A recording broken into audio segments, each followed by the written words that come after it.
Amém, gente? Eu quero chamar a atenção de todos hoje para uma palavra gostosa da parte de Deus. Nós vamos ler um versículo de início, que é Hebreus capítulo de número 10, versículo de número 38. Esse livro de Hebreus, nós não conhecemos o autor dele. Alguns dizem que é o apóstolo Paulo, outros dizem que foi Moisés, e na verdade foi o Espírito Santo quem escreveu esse livro. E está dito ali um versículo muito forte, mas muito forte mesmo. A Bíblia diz assim: mas o meu justo viverá pela fé, ou da fé. E se ele recuar, a minha alma não tem prazer nele. De novo, fala comigo: o justo viverá pela fé. E se ele recuar, Deus não tem prazer nele. Quero que você guarde esse versículo, porque ele vai ser o pano de fundo para o que nós vamos estudar hoje. E nós vamos para Gênesis capítulo de número 22. Em Gênesis 22, existe aqui uma história bem gostosa do pai da fé, que ele passa por um momento, vou dizer, talvez o mais difícil da sua vida, da sua história aqui na terra, e ele vence. E eu quero amparar a vida de Abraão com esse versículo de Hebreus 10, 38, ok? Gente querida do Senhor, hoje eu conversei aproximadamente 1h30 com um pastor que me ligou logo cedo. Ele é de Uganda, na África, e nós estávamos falando de negócios, e ele então disse: eu vou lhe contar, porque Deus me mandou te ligar hoje. Eu estava orando, eu saí um pouco para correr, e é o tempo que eu uso para orar. E ele me ligou e eu não pude orar direito, mas ele disse que Deus mandou ele falar comigo, era sobre negócios e tal, me deu uma palavra, e depois ele contou como ele se converteu. Ele estava no serviço militar. Deus disse a ele, alguém veio até ele, ou melhor, um ser de branco apareceu a ele e disse para ele deixar o serviço militar, que Deus tinha um trabalho para ele. Ele não deu muita atenção, o tempo passou. Então, mais uma vez, um dia, uma menina que era muda foi até ele. Ela não falava, e Deus abriu a boca dela e disse: você é o Daniel? Sim. Deus me manda te falar para você deixar esse trabalho, porque Ele tem algo grande para você. Ele perguntou o nome da menina, a menina disse que era Cristina, e tudo bem. E a menina volta para a casa dela, ela continua muda. Então ele vai e conversa com os pais, e os pais dizem: não, minha filha nunca falou.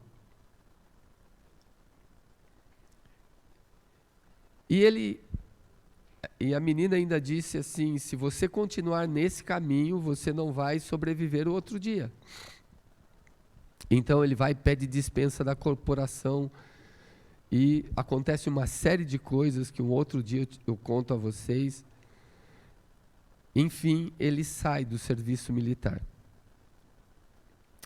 Então ele não sabia o que fazer. Ele foi para uma igreja, e uma igreja que o acolheu, mas ele não sabia nada, não conhecia a Bíblia, não sabia a palavra, mas ele sabia que Deus havia chamado ele, segundo o que o varão de branco falou, para evangelizar o mundo. O que mais me chamou a atenção é a maneira como ele se comportava. ele disse que ele orava muito. Ele não sabia pregar, não sabia fazer nada, mas ele orava.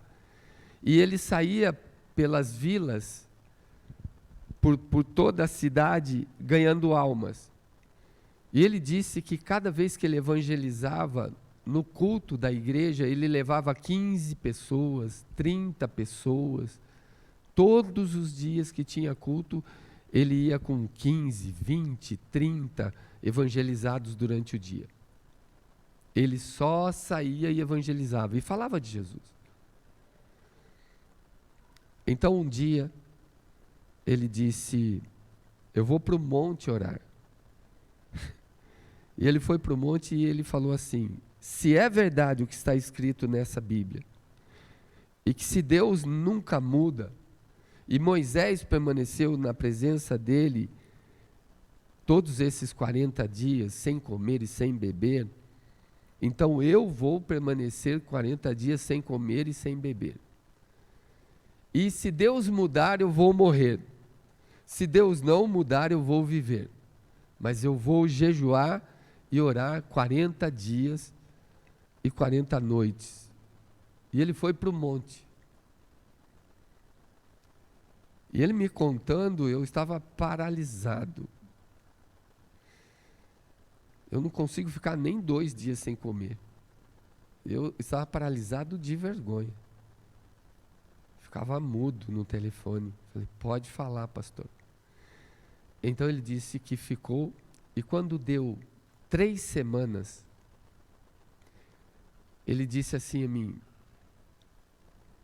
Rinaldo, eu nunca mais vou pedir para Deus aparecer para mim.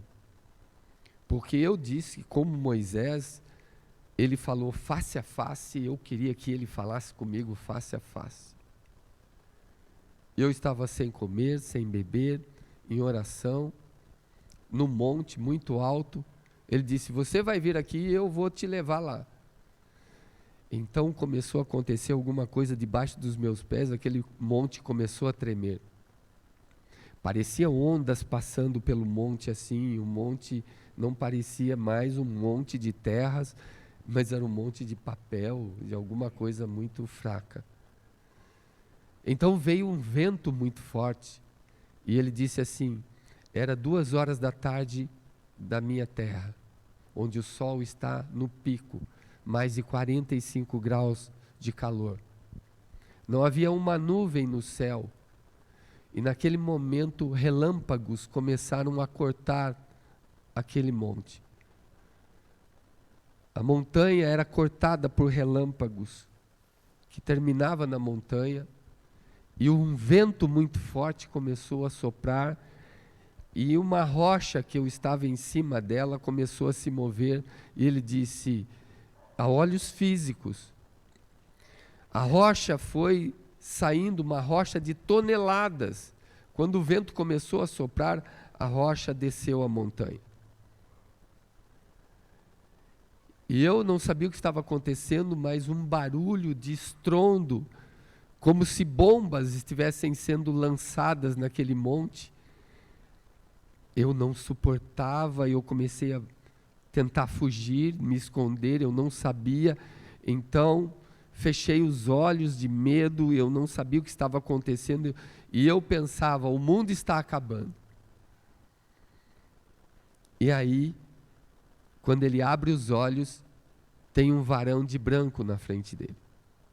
Ele disse que era um branco que ele nunca viu na vida. E ele disse que não conseguia olhar para o rosto dele, daquele ser, porque ele era mais forte do que o sol mais forte da terra dele. E ele lembrava que do rosto dele saía raios como do sol. Ele conseguia ver os raios fora do horizonte dos olhos, da cabeça dele. Onde ele desviava o olhar, ele via os raios do brilho que saía daquele ser. Mas ele não conseguia olhar para ele. E o corpo dele começou a tremer e não parava mais de tremer. Então aquele ser falou com ele algumas coisas que eu vou pular hoje, Em outra ocasião a gente fala. E então chamou ele para essa grande comissão de evangelizar o mundo. E pessoas que ele iria conhecer e que ele queriam se encontrar com ele, ou que Deus iria reunir. E mandou que ele saísse da igreja onde ele estava e começasse uma igreja. E quando aquele ser levantou o braço, ele caiu, desmaiado, sem forças. Então, quando ele foi tocado novamente, ele disse que o seu corpo físico estava totalmente fortalecido. Era como se ele tivesse acabado de comer uma refeição. Era como se ele nunca tivesse ficado no monte. É como se ele nunca tivesse sentido fome. O corpo dele foi totalmente restaurado. E ele seguiu a ordem que foi dada. Desceu a montanha, entrou na vila e começou a pregar. Ele começou com 2 pessoas, 3 pessoas, depois foi aumentando, e quando ele foi ver, ele estava com 1.000 pessoas, depois 8.000 pessoas, 15.000 pessoas, e ele falou assim, e a igreja é muito grande, Reinaldo. Então ele deu o recado que queria que Deus desse para mim, e eu fiquei olhando para o céu. Uma pessoa lá da África. Eu conheci essa pessoa no começo dessa semana, em uma conferência que não tem nada a ver com Deus. E ele disse, Deus está nos unindo por um propósito maior, eu não sei porquê, mas ele ouviu uma oração sua. Eu tenho certeza que você fez uma oração que ele ouviu e eu estou aqui e eu estou trazendo para você, e começou a falar e a gente foi falando e eu fiquei no mais profundo silêncio. Então, eu venho trazer essa mensagem para vocês hoje. O meu justo viverá da fé, e se ele recuar, a minha alma não tem prazer nele. Eu estou em Gênesis 22, e eu fiquei impressionado que um homem ouviu uma voz, deixou o serviço militar, não se preocupou com o que iria viver, não se preocupou como iria sobreviver. Ele disse, no meu país, servir ao governo é a única chance que temos de ganhar dinheiro. E Deus me mandou sair. E eu fiquei impressionado aquele rapaz obedecer à voz pela fé, porque ele não conhecia Deus. Ele disse, meus pais eram católicos, eu já tinha ido em igreja evangélica, mas eu não sei nada, não sabia nada. Mas eu sei que Jesus Cristo é o Senhor, apareceu para mim, falou comigo, e eu obedeci a sua voz. E as coisas acontecem na minha vida. Então ele disse que ele não sabe nem orar por enfermos, mas quando ele voltou do monte, ele passava perto das pessoas e as pessoas caíam. Ele foi para a igreja que ele frequentava, o pastor deu uma oportunidade para ele, e quando ele começou a falar, as pessoas começaram a chorar. Então o pastor falou o que ele fez, o que você fez? Ele disse, nada. Onde você esteve? Ele disse, eu estive no monte. Ele disse, você não vai pregar mais aqui, você está causando confusão na igreja. Então ele começou a igreja que Deus mandou que ele começasse, e é uma igreja onde as pessoas, os surdos ouvem. Talvez ele não tenha muita profundidade na palavra, mas os cegos começam a enxergar, paralíticos andam, E ele não sabe, mas ele sabe que é o poder de Deus. É incrível. E ele falava assim, ele disse uma cena que eu memorizei. Eu fiquei ali viajando, né, gente? A gente viaja. Enquanto a pessoa fala, o filme vem e você vê a cena. Então ele disse que um dia ele leu o texto de Eliseu e no texto de Eliseu estava dito que o rei da Síria cerca a casa dele e o servo dele, Geazi, sai para ver e fala: ai, meu pai, estamos cercados. Então ele vai para Eliseu, e Eliseu diz assim: olha, não tenha medo, porque mais são os que estão conosco do que os que estão com eles.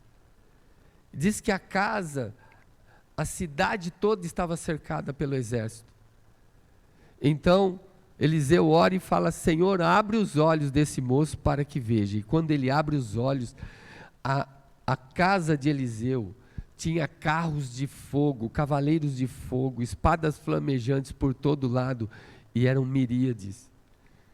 Então os olhos espirituais foram abertos. Então ele pediu nessa consagração que os olhos espirituais dele fossem abertos. E ele contou, ele falou assim: eu não peço mais, porque eu não suporto ver o mundo espiritual. E ele disse: se você soubesse, Rinaldo, o que tem à sua volta, seres demoníacos poderosíssimos, gigantescos, querendo te destruir.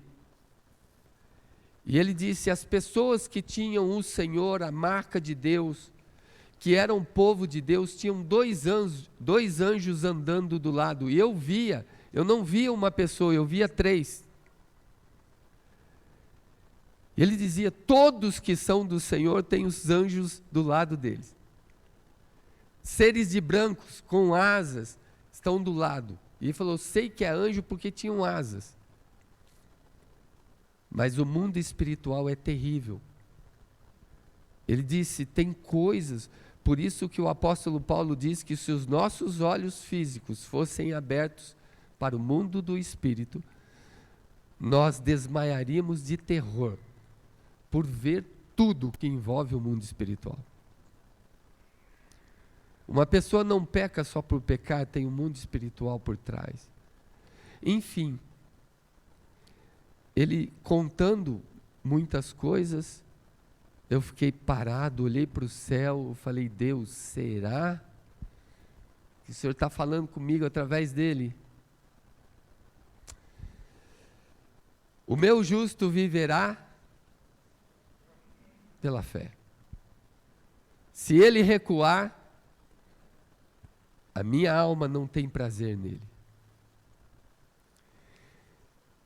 Abraão, depois de 25 anos, fala comigo, 25 anos. Vem um filho, porque Sara era estéril, e Deus nesses 25 anos fala com ele 3 vezes. Na 4ª vez libera o filho. E quando Deus fala com ele, não sei se liberou assim de 5 em 5 anos, de 7 em 7 anos, mas ele era movido por uma palavra, a palavra de Deus. A palavra de Deus ficou tão forte dentro dele, que ele sai da terra dele, exatamente igual o pastor Daniel. Saiu da terra dele, foi para uma terra que não sabia onde, foi obediente a uma voz, a uma palavra, e ele fez isso, fala comigo, pela fé. Não é fácil obedecer pela fé, porque nossos olhos querem ter a certeza do que você está fazendo. Nossos ouvidos querem ouvir a direção.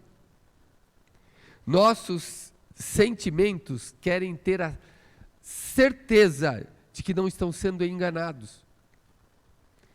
Todos os sentidos do nosso corpo conspiram quando vem alguma coisa irregular, que não cheira bem, que não está bem explicado, eles reclamam.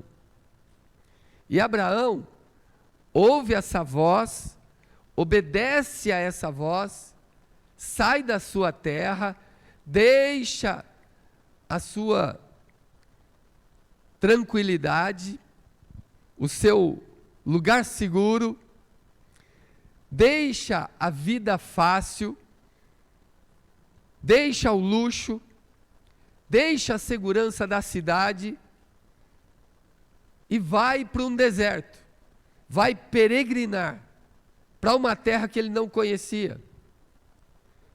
E Deus disse que faria dele uma grande nação, pela fé. Por isso que 2 Coríntios 5,7 diz assim: olha, nós não andamos por aquilo que nós, nem por aquilo que nós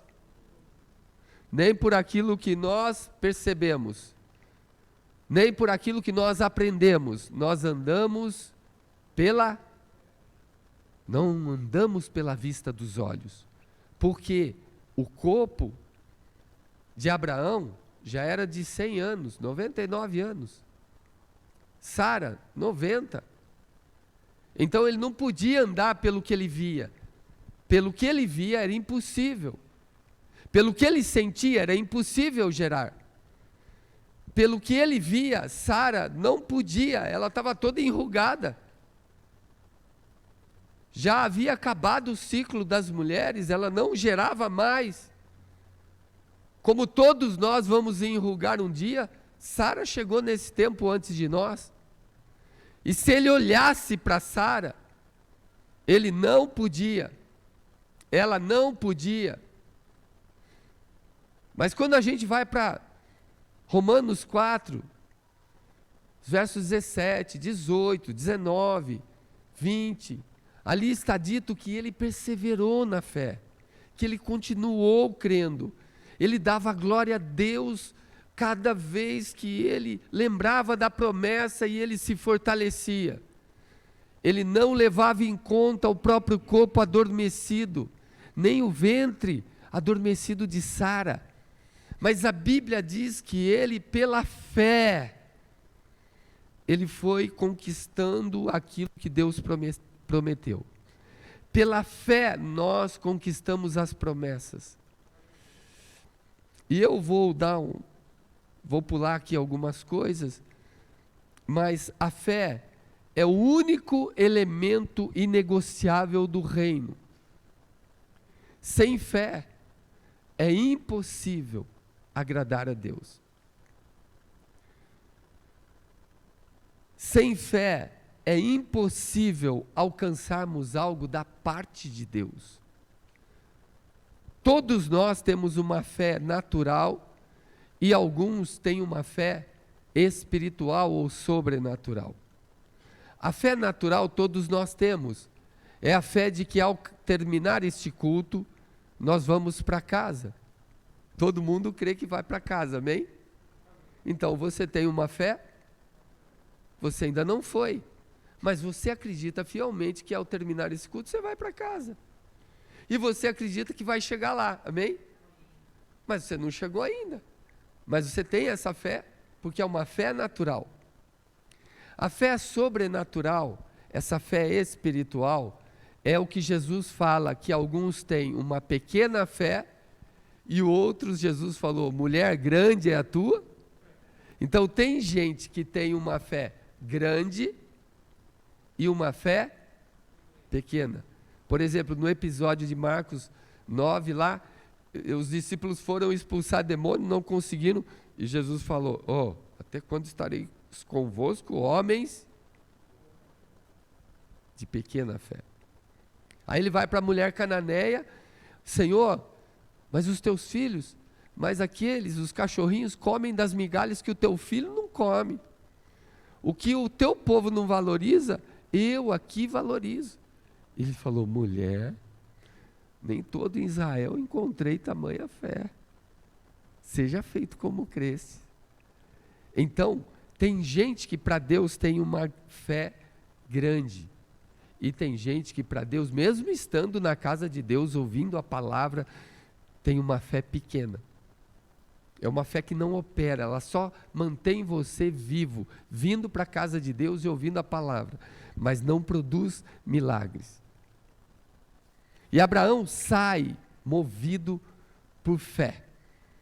E ele diz, não importa quanto tempo leve, mas Sara provavelmente no deserto tenha falado, Abraão, nós estamos há 25 anos aqui, eu perdi minha juventude, eu perdi os anos de beleza do meu casamento no deserto. E Abraão dizia consigo mesmo, o Senhor prometeu, o Senhor cumprirá. Então depois de 25 anos, gente, vem um filho. O Isaac apareceu, chegou a promessa. Isaac, fala assim comigo, era tudo. Fala, era a promessa. Começou a promessa em Isaac. A Bíblia diz, em Isaac será chamada a sua descendência. Então, começou a promessa que Deus prometeu a Abraão. Isaac era tudo na vida de Abraão. E chega um dia, Isaac já jovem, Deus quer ter um particular com Abraão. E ele fala assim, Abraão, agora nós vamos para a palavra do Senhor. Pega o teu filho, Isaque, e fala assim comigo, teu único filho. Esse é o problema. Primeiro Deus disse assim, olha, você vai para Moriá, e lá eu vou te mostrar um monte. Nesse monte que eu te mostrarei, verso 2, bota lá, verso 2, toma agora o teu filho, o teu único filho, fala único filho. Gente, é filho que foi aguardado 25 anos. E ele diz, esse a quem você ama, você vai pegar ele, e você vai até a terra de Moriá. Para quem não sabe, Moriá é o lugar do templo em Jerusalém hoje, atual. Moriá daquele tempo de Abraão é o local do templo Domo da Rocha hoje em Israel, onde os judeus adoram. Lá é Moriá, lá foi Moriá, agora é o monte do templo. Então vai-te à terra de Moriá e oferece-o, mate-o, sacrifique-o para mim. E ele disse, em um dos montes que eu te mostrarei. Aqui está em uma das montanhas. O monte é exatamente onde hoje tem a cúpula dourada em Israel. Entenderam? E Deus mostrou o lugar. Onde eu quero que você sacrifique Isaque, eu vou te mostrar. Então vai Abraão. Abraão vai, e olha o que diz a palavra do Senhor. Ele se levanta pela manhã de madrugada, imagina que Sara não se despediu direito de Isaque, nem Isaque de Sara. Ninguém sabia, só ele. Mas ele era movido, fala assim, por fé. Você levaria um filho seu? Levaria? Tá, tudo bem, filho é difícil mesmo, mas você sacrificaria um cachorro seu? Um gatinho? Só que Deus disse que era o único, fala único. Esse é o ponto, único. E ele diz assim, que Abraão pega, prepara o jumento, leva 2 moços e Isaque com ele, e corta a lenha para o holocausto e leva e diz, e vai ao lugar que Deus falou com ele. E a Bíblia diz assim, que ao 3º dia, levantou Abraão os seus olhos, e viu o certo lugar de longe. Ao 3º dia. Você entende mais ou menos essa palavra? Ao 3º dia, quem foi que ressuscitou? Ó, 3º dia. E a Bíblia diz assim, que ele viu o certo lugar de longe. Você sabe onde que Jesus foi morto? Fala assim comigo, no mesmo lugar onde Isaque ia ser morto. No mesmo lugar.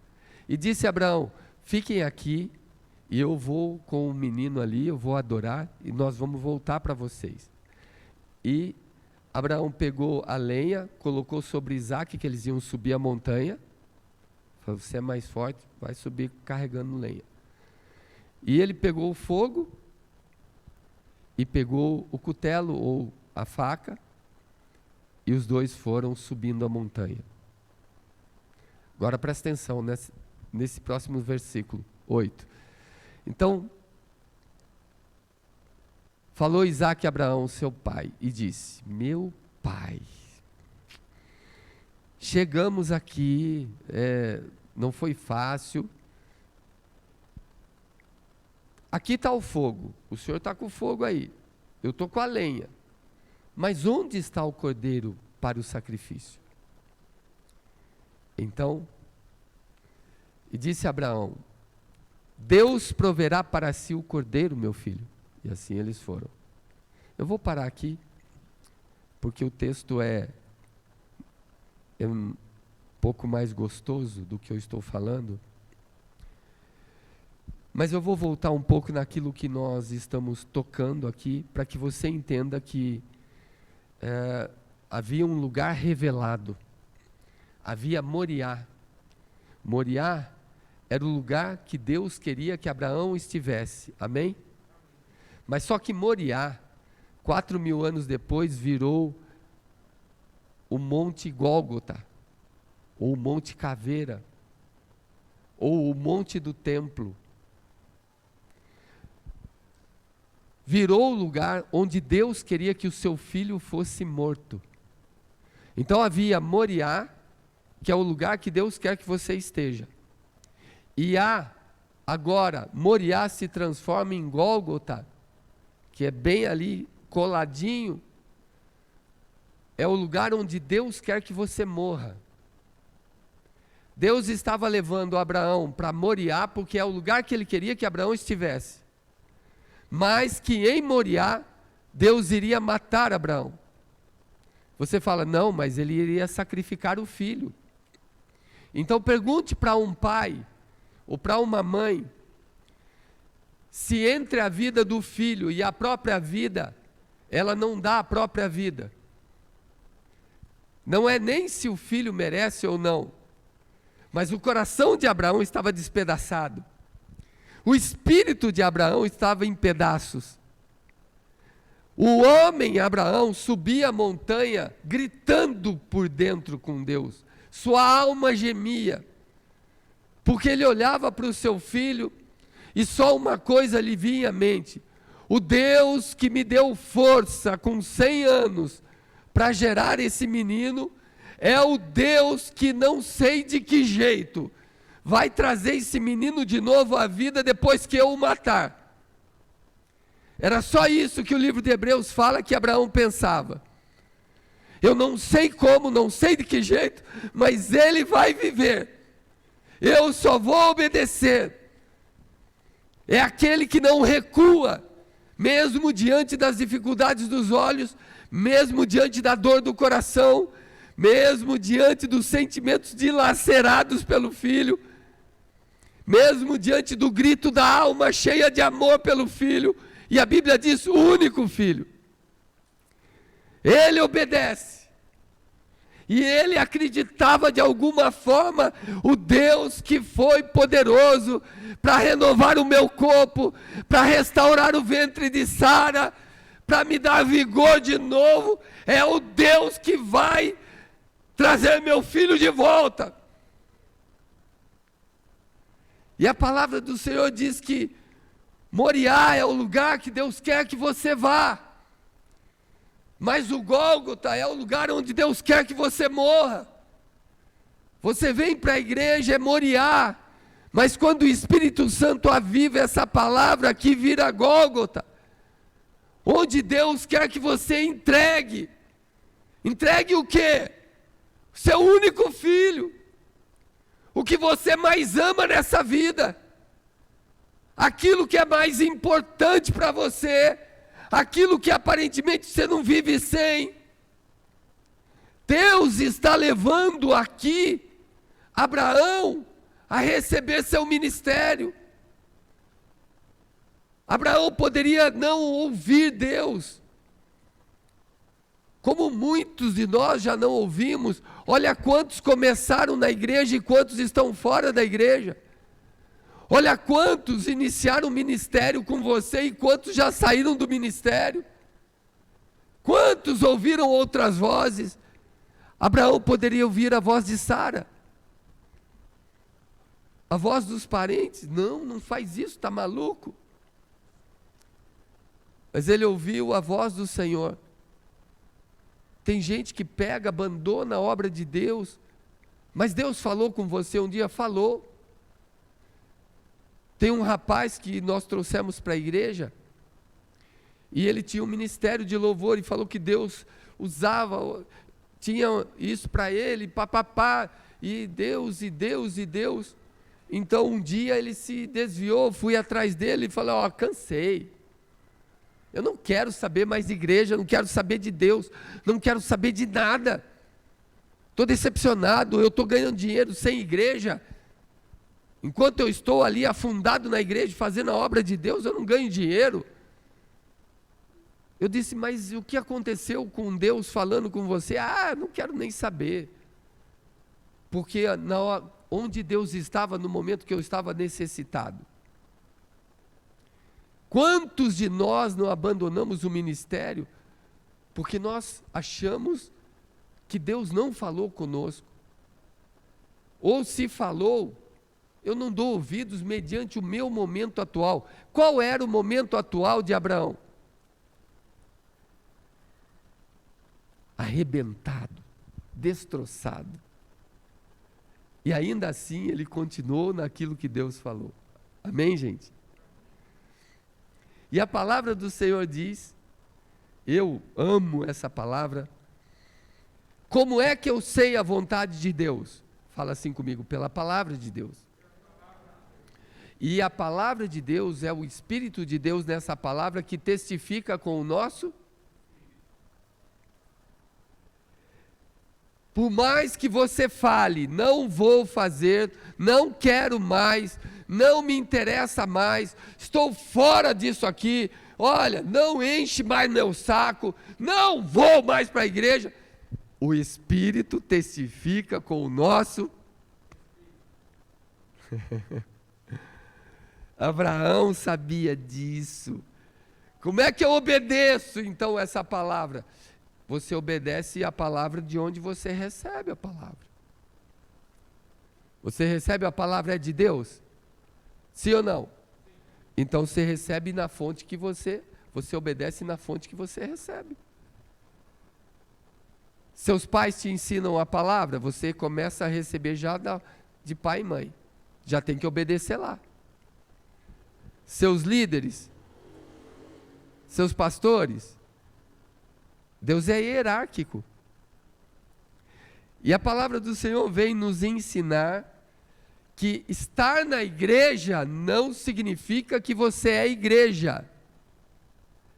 Como estar numa garagem não quer dizer que você é um carro. Você pode estar na igreja e não ser igreja. Como você pode estar numa garagem e não ser um carro. O que Deus quer nos ensinar é que estar aqui não muda você, porque esse lugar não tem poder de mudar. Quando a palavra de Deus está em você, você muda.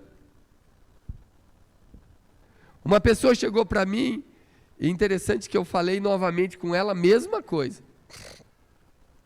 Ela disse: eu precisei passar por todo esse sofrimento, dor, lágrimas, porque eu tinha que entender, eu tinha que amar, aprender a amar, então eu tive que passar por esse período.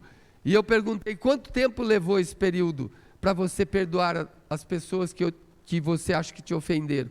Aí ela me disse: 7 meses. Eu disse: então você está 7 meses atrasada de ouvir e obedecer a palavra de Deus.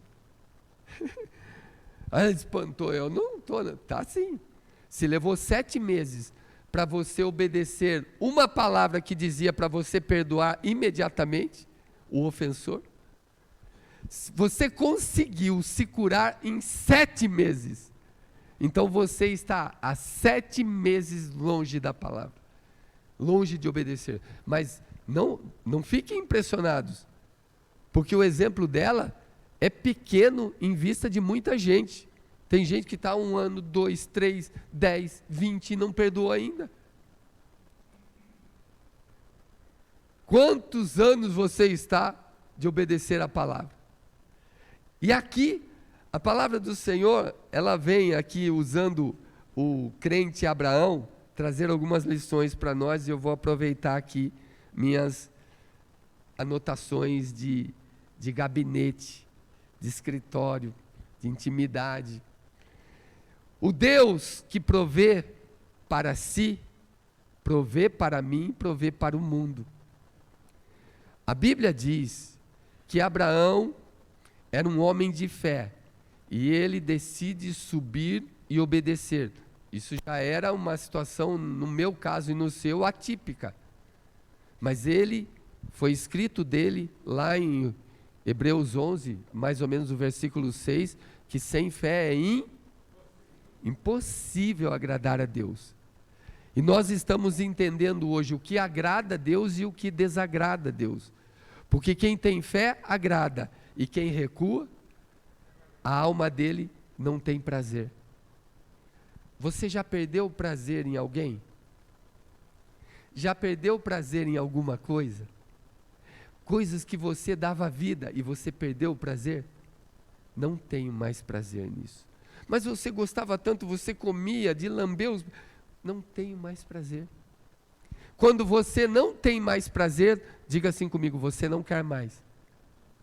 Então, uma pessoa que não crê, Deus não quer mais. Você entende agora quando é ministerial? Eu me encontrei com uma jovem que disse assim: olha, pastor, eu não sei o que aconteceu, eu não sinto mais desejo, eu não sinto mais vontade de estar lá. Só que ela cresceu nisso, ela respirava isso, ela vivia ministério, ela tinha um chamado, ela era usada por Deus. E quando ela me disse isso, eu disse: olha, você sabe, na Bíblia está escrito que não somos nós que escolhemos a Ele, mas que Ele escolhe a nós? Sim, eu sei. Então você tem que entender o outro lado da moeda. O outro lado da moeda não é você que rejeita Ele, é Ele que rejeitou a vós. É Ele que não quer mais você na obra. Ele não tem mais prazer em você. Mas Deus é amor. Vocês pegam essa palavra como chavão. As misericórdias do Senhor duram para sempre. Deus não faz acepção de pessoas, mas Deus faz seleção. Algumas pessoas Deus simplesmente não quer mais na obra, porque não são pessoas de fé. E a palavra de Deus nos leva a entender esses princípios que são absolutos, gente. A saga do herói é essa. Nesse capítulo 22, o Deus que cuidou de Abraão cuida de mim, porque Hebreus 13:8 diz que Jesus Cristo é o mesmo ontem, com Abraão, hoje comigo e com você, e amanhã com os nossos filhos, netos, bisnetos e nossa descendência, amém? Ele não muda. Eu passo, a erva passa, a erva murcha, mas a palavra do Senhor permanece para sempre. Então a Bíblia diz, no verso 8, que o sacrifício para quem era? O verso 8 diz assim: e disse Abraão: Deus proverá para si o cordeiro, meu filho. Ele vai prover o cordeiro para o sacrifício. Ele vai prover o carneiro para a oferenda. Porque o sacrifício era para quem? Nós pensamos que é o sacrifício de Abraão. Não. O sacrifício era para Deus. Deus é que iria receber o sacrifício. Então a palavra de Deus diz que, como o sacrifício é dele, quem convida, paga. O que significa isso? Deus convidou Abraão para ofertar a ele. E Deus iria receber a oferta dele, amém? Deus iria receber Isaque. E quando nós pensamos assim, nós vemos a atitude de Abraão.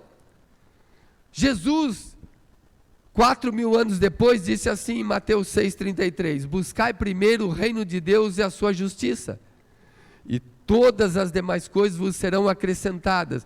Ou seja, quando você busca primeiro, fala primeiro.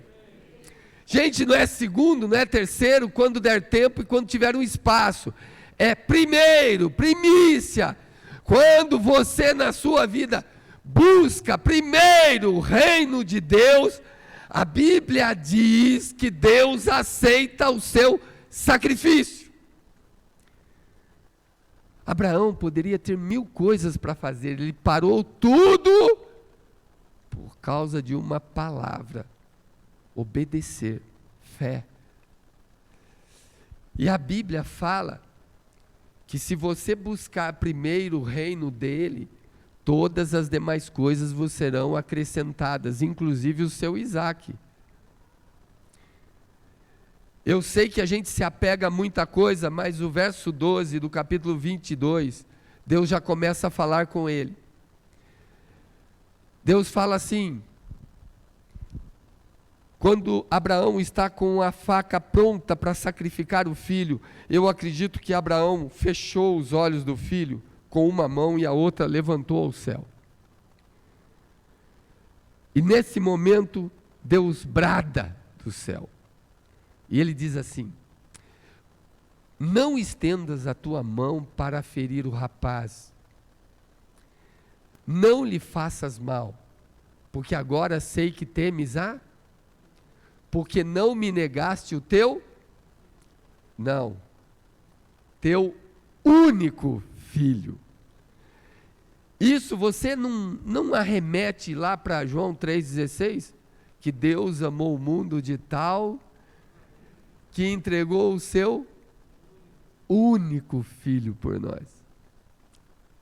Olha só o que nós estamos fazendo aqui. O que aconteceu com Abraão lá já era o que ia acontecer no futuro. Abraão, Deus pediu o único filho dele. E nós pedimos, o diabo também pediu o único filho de Deus.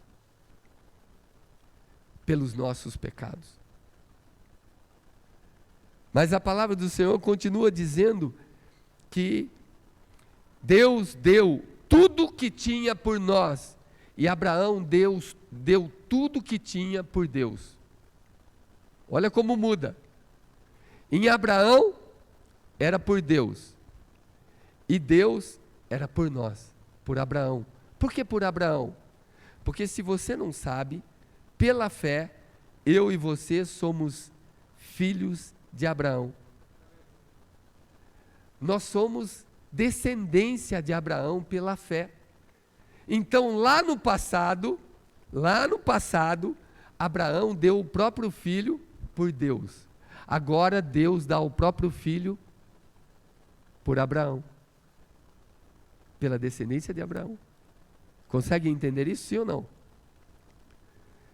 A palavra do Senhor diz que nós somos filhos de Abraão pela fé.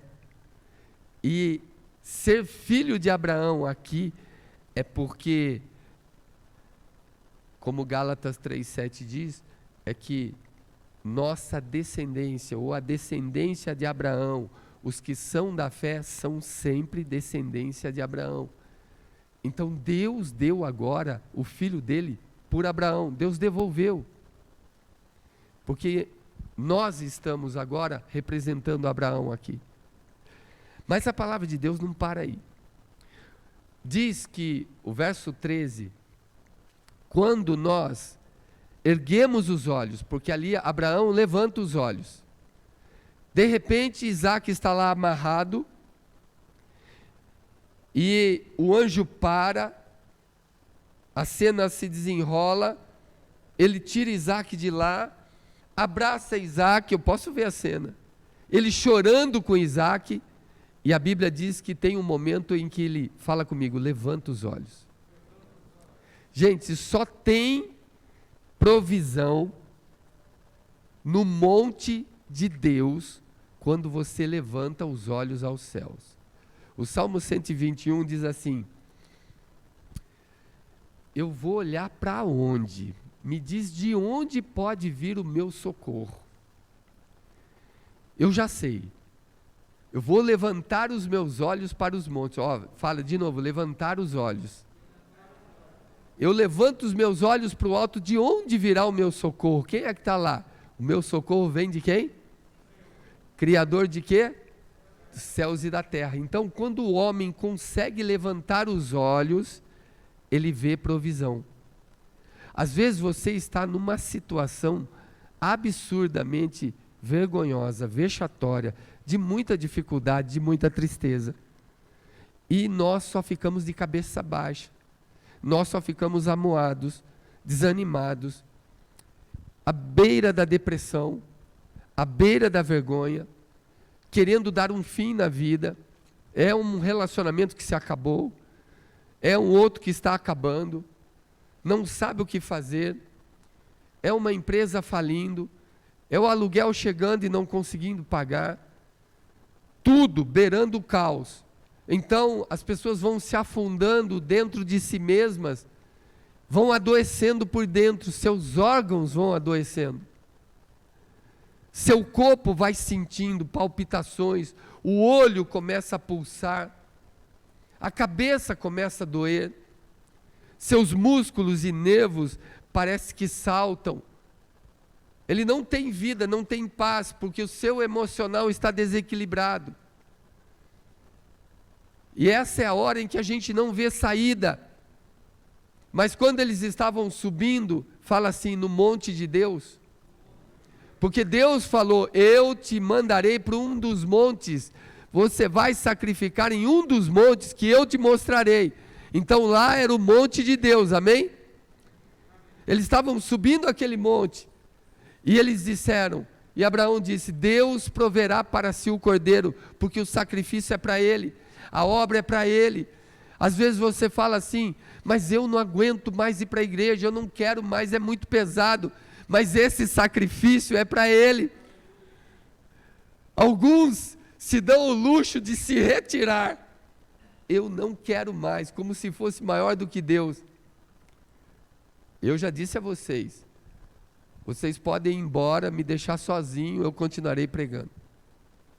Eu não prego por causa de vocês, eu prego porque alguém me chamou, e esse que me chamou não tem culpa dos meus erros, das minhas faltas, das minhas imperfeições, da minha falta de pudor, da falta de hombridade, de caráter. Deus não tem culpa nada disso em mim, da minha falta de tato nos relacionamentos. Deus não tem culpa, aquele que me chamou é perfeito. Eu nunca vou me tirar daqui, a não ser que Ele me tire, eu jamais me tirarei. E se o inferno quiser me tirar, sem que Ele permita, o inferno vai congelar primeiro antes que eu saia daqui. Porque Ele lançou uma palavra, quem pode ir contra? Se Deus é por nós, quem será contra nós? O detalhe é que o verso 14 diz assim, leia comigo, no monte do Senhor se proverá. Olha lá, no monte do Senhor se proverá. Gente, você quer provisão? Muita gente passando o cortado, como diz aí, e se afastando de Deus. A provisão está em Deus, no monte que Ele mostrou para nós. No monte, onde que é o monte dele hoje? É aqui, sua igreja. Aqui é o seu lugar, é o lugar onde tem que sacrificar, é o lugar onde tem que se encontrar com Ele, é o lugar onde tem que morrer para Ele. E aqui a Bíblia diz assim, no monte do Senhor se proverá. Não é em qualquer lugar, é na presença de Deus que estão as nossas vitórias. Por isso que devemos buscar, em primeiro lugar, o reino de Deus e a sua justiça, e as outras coisas Ele acrescenta no monte do Senhor. Ele acrescenta tudo que você precisa. Mas aonde? Fala assim comigo, no monte do Senhor. Olha lá, o verso 2 diz que Deus manda Abraão oferecer sacrifício em um dos montes. E no verso 14 diz que esse monte que Deus escolheu era o monte do Senhor. Qual o lugar que Deus escolheu para você estar? Esse é o monte do Senhor. E a palavra do Senhor diz no verso 16 assim: por que você não me negou o teu Isaque? Eu devolvo o teu Isaque junto com. Olha só, ele fala assim: com uma numerosa descendência e uma vitória sobre os teus inimigos. Eu multiplicarei a sua descendência como a areia da praia, do mar e as estrelas dos céus. E eu vou fazer mais ainda. Você possuirá toda a força do seu inimigo. Você vencerá todos os seus inimigos.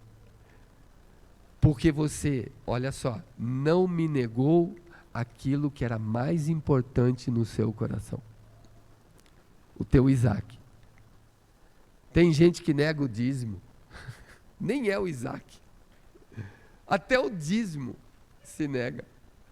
Tem gente que nega a obra. Não vou fazer hoje, não quero fazer hoje. Quando eu aceitei Jesus, uma jovem me ligou e falou assim: olha, eu não queria fazer isso, eu não queria que Deus me usasse nisso, porque é muito difícil e tal. Eu disse: então você nunca deveria dizer a Ele, quando o aceitou como Senhor e Salvador, eis-me aqui, usa-me. Nunca deveria ter dito. Quando você disse, eis-me aqui, usa-me, fala assim: eu sou servo e Ele é Senhor. O servo não manda no seu senhor e nem diz ao seu senhor o que vai fazer. O servo só, fala comigo, obedece. Entende, gente? Entende? Glória a Deus. Mas ele fala assim: então, como você não negou para mim seu casamento, seu carro, seu dízimo, sua casa, seu maior amor, seus filhos, seu trabalho, você não rouba o meu tempo, como você dá a mim o primeiro lugar em toda a sua história, eu devolvo esse Isaque para você, eu devolvo o que você mais ama. Eu declaro a você, Abraão, que eu recebo o sacrifício dele pela fé, que vai se consumar no meu filho 4.000 anos depois. Nesse mesmo monte que você veio, meu filho vai estar aqui um dia, e ele será o Cordeiro de Deus que morrerá pela humanidade. Aceitarei o sacrifício do Cordeiro de Deus. E eu te devolvo ainda com uma descendência numerosa. A sua descendência possuirá a terra. Detalhe, no final do verso 16, diz que a sua descendência vai abençoar toda a terra. É incrível. Por meio da descendência de Abraão, serão benditas todas as famílias da terra. Porque ele não negou o único filho. Fala, único filho. Então, o verso 13 diz assim: onde está o carneiro para o sacrifício? E Abraão diz assim: Deus proverá para si o cordeiro. Amém, gente? O que quer dizer isso? Quer dizer que hoje você está no monte de Deus. Às vezes o coração vai explodir, mas A dor de Abraão só não era maior que a sua fé. Às vezes você vem para a igreja chorando. Você vem fazer a obra de Deus arrebentado. Mas a sua fé te traz até o monte de Deus. E você vem sacrificar o seu Isaac. Você tem o Isaac. E Deus sempre pede o Isaac para ver se você ama mais a Deus ou ama mais o Isaac. Deus sempre vai pedir o seu Isaac. E Deus não aceita o Isaac de Abraão, porque Deus estava sacrificando, na verdade, o coração de Abraão. Em Isaac será chamada descendência, mas descendência de quem? De Abraão. O nome de quem seria o pai dessa grande multidão? Abraão. Então, na verdade, Deus estava sacrificando Abraão. E quando Deus sacrifica Abraão, porque ele descobre que no coração de Abraão, a namorada tirou Abraão da obra de Deus. O marido tirou, a esposa tirou. Quando o dinheiro tirou, o trabalho tirou, então Deus pede o seu Isaac. Povo bendito, povo querido do Senhor. Deus não procura adoração, Ele procura adoradores. Ele procura pessoas que o adorem em espírito e em verdade e digam assim: o mais importante é o meu coração adorador. Você está no monte do Senhor, tem gente que fica aqui, fica viajando, andando, vai para lá, vem para cá. Tem outros que ficam aqui só no celular, no WhatsApp. Tem outros que vêm para cá e não sabem nem o que está fazendo, veio aqui para ver se Deus fala alguma coisa. Eu digo a você, Deus sempre fala. Meus ouvidos é que não estão prontos para ouvir, porque eu venho com um monte de vozes lá de fora. Eu venho com um monte de dores lá de fora. Eu venho marcado pela guerra lá de fora. Eu venho alvejado pelo inimigo. E eu, olhando a vida do pastor Daniel lá de Uganda hoje, eu falei: meu Deus, o Senhor está usando esse homem para evangelizar o mundo. Ele é um menino ainda, mas ele ouviu a voz de Deus pela fé. Ele não quis saber o que ele tem para comer, o que não tem, o que ele tem para vestir, o que ele não tem, como ele vai sobreviver, porque ele subiu no monte do Senhor, e ali no monte do Senhor se proverá. Está dito até o dia de hoje: no monte do Senhor é que se proverá. É só diante de Deus que há provisão. Não há socorro fora de Jesus. Nós até podemos ter um pouquinho de sucesso fora de Jesus, mas esse sucesso passa rápido. É no monte de Deus que Ele provê para si o cordeiro. Presta atenção. Deus provê primeiro para Ele, por isso que seu coração tem que ser adorador. Quando ele vê a fé de Abraão, Deus disse: recebi, Abraão. Ele recebeu porque ele viu o que tem dentro de você. No monte do Senhor se proverá, está escrito. Quando você vem para a casa de Deus, nunca saia daqui sem receber. Vem e recebe. Nada é mais importante do que a presença dEle. A presença dEle é a presença das presenças. O pastor Daniel falou assim para mim: nunca mais eu vou pedir para Deus aparecer para mim. A sua presença é terrível. E eu disse a ele: pastor, que Deus perdoe se eu estou sendo intransigente. Eu disse: pastor, pois eu, se eu estivesse lá, eu não deixaria ele ir embora. Ele disse: você é que pensa, sua carne inteira treme, você fica paralisado, sua língua não fala, sua boca não abre, seus olhos tremulam, Você não pode com o poder da presença dele. Então eu disse, então se é assim, ele ouviria o grito da minha alma, porque a minha alma gritaria por ele, querendo falar com ele. Ele disse, só se for a sua alma, porque meu corpo tremia inteiro, minha boca paralisada, meus olhos parados, eu não tinha força para nada, eu caí igual morto, e eu sabia que estava caindo igual morto. No monte do Senhor, Ele vai preparar um carro para a sua viagem.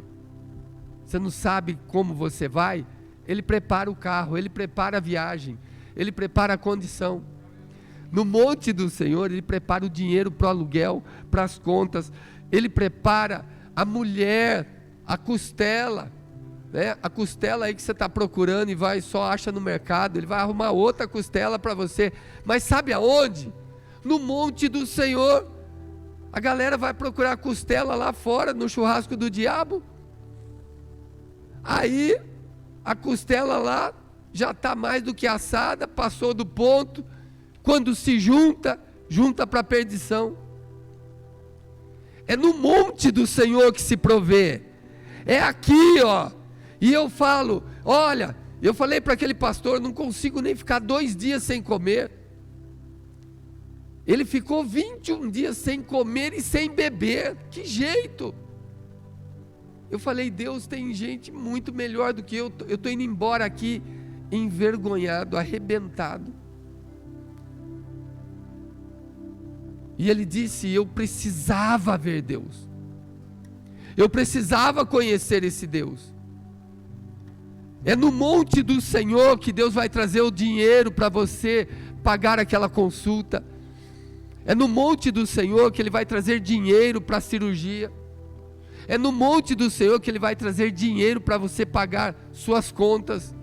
É no monte do Senhor que Ele vai dar força para suportar a afronta do inimigo.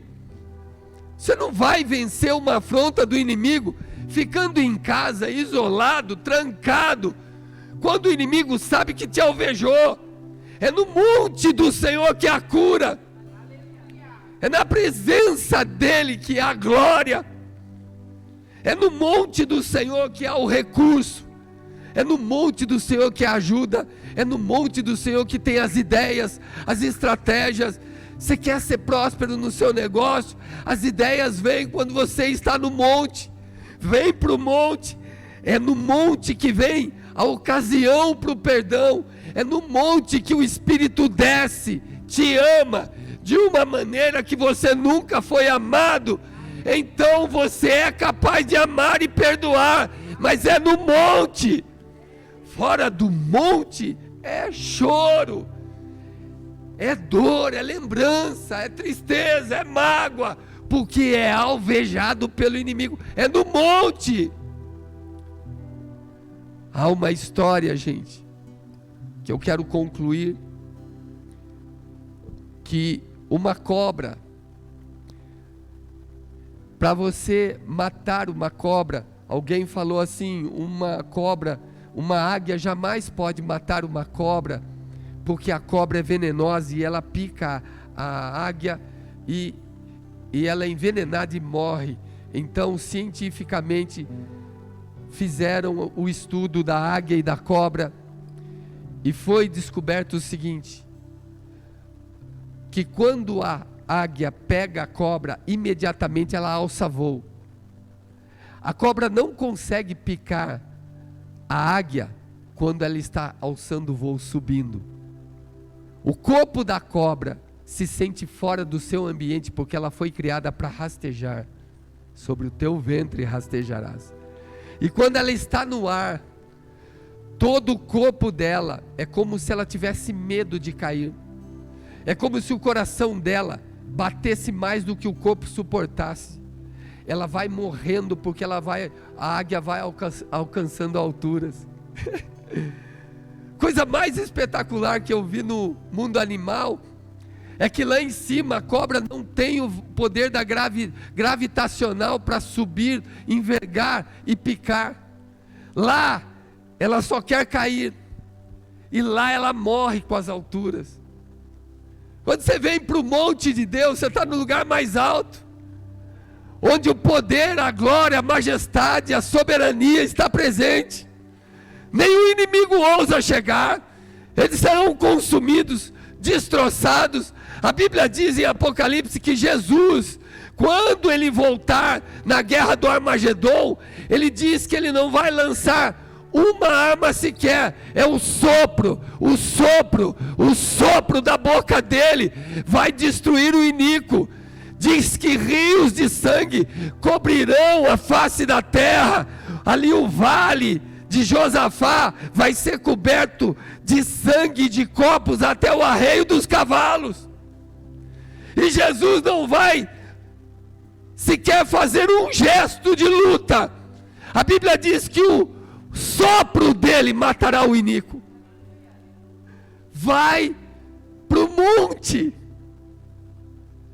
Vai para o monte do Senhor, pelo amor de Deus. Sai da sua casa, está cheio de tribulações. Vem para a igreja sozinho, fica aqui, chora aqui, faz igual Ana no templo.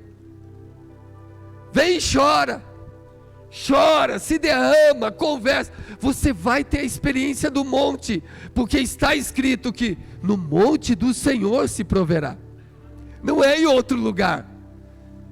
As pessoas vivem falando com Deus, andando para lá, vivem falando, dizem que estão orando enquanto dirigem, dizem que estão orando enquanto trabalham, dizem que estão orando enquanto andam pela cidade, e dizem: eu orei o dia inteiro. Não, você falou com Deus o dia inteiro, no meio das suas coisas.